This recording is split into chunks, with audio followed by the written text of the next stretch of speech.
Welcome to the Get Real with King Arthur show. Thanks for the feedback from my last show, but today I have no choice but to celebrate Memorial Day, which I willingly, eagerly do. And so I'm first going to sing a little snatch, a little chorus about Memorial Day, the only one I know.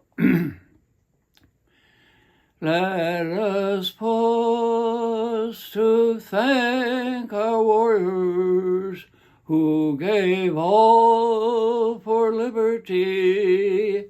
Let us pause and thank our warriors who gave their lives to keep us free.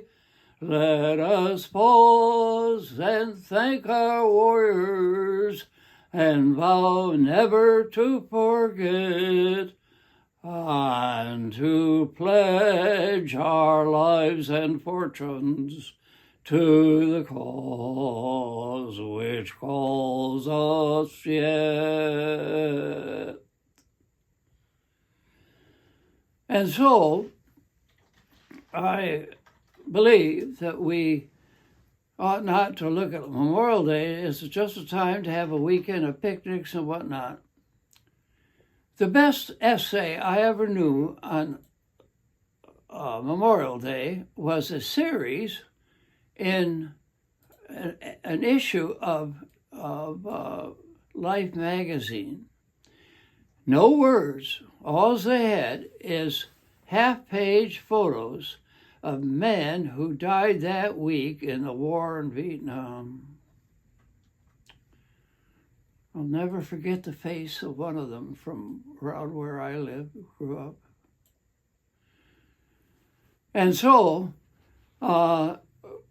we need to celebrate and take serious our nation. Now, I want to talk a little bit about my war experience. I was in the Korean War, not on the battlefield, but anyway. And I think of the words from a hymn, duty and danger. Where duty and danger come, be never wanting or lacking there. Well, I was lacking one time in the mess hall in the Army.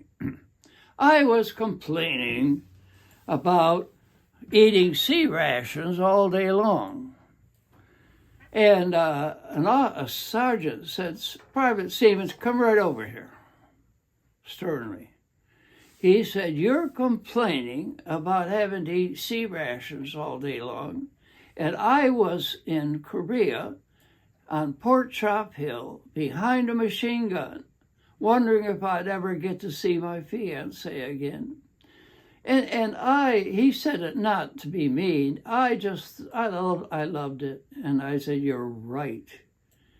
And people who gives us perspective on our country and its ideals, and people who are sarcastic about our country, or who just look at the negative, who have no patriotic feelings, I think are wrong.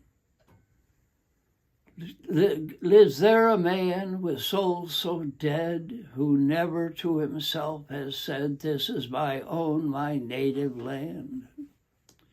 In any case, we need to celebrate our men, so many thousands and thousands who died in the war.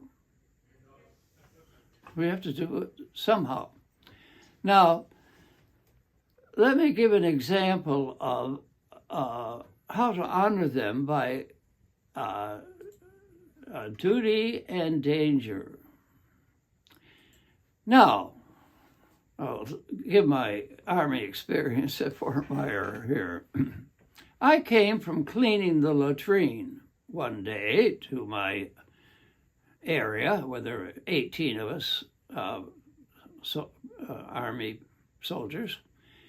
And someone said, well, Art, did your master's degree help you cleaning the latrine? Ha ha ha ha.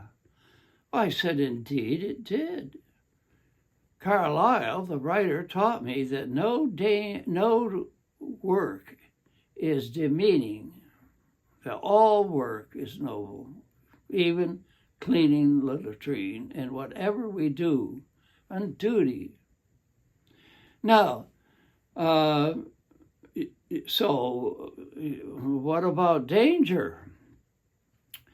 Well, I got guard duty one night, and that's not very pleasant to walk around the post at 2 a.m. And the temptation is to get in a corner and fall asleep. I even found myself falling asleep walking. But that particular night, there was danger. The Puerto Rican nationalists had stormed the Blair House. The president was in there because the White House was being remodeled. Now, the general of the army, the top general of the army, had his house on the post on my route. Now, there was a guardhouse there, but there wasn't any guard there. And so I'm walking, knowing about what happened at Blair House. I'm walking by this general's house, and I hear wham! And my rifle went up. And whoever, I was ready to risk danger. Turns out it was the wind blowing the door. Don't ask me why there was not a guard position there, but I was in danger. So wherever duty is and danger, something as simple as that, be never lacking or wanting there. So yes, we need to somehow maybe go to a national cemetery to look at the graves or to look at pictures or something to know what has been given for our nation. And then our duty and our danger. Simple as that. You figure it out. I'm not going to tell you what your duty is or what the danger you may face. Think of our firefighters and our police and as well as our military. So let's have a meaningful Memorial Day where we honor the thousands and thousands of young men and women who died for the country. Well, have a meaningful Memorial Day and have a good one. Thank you.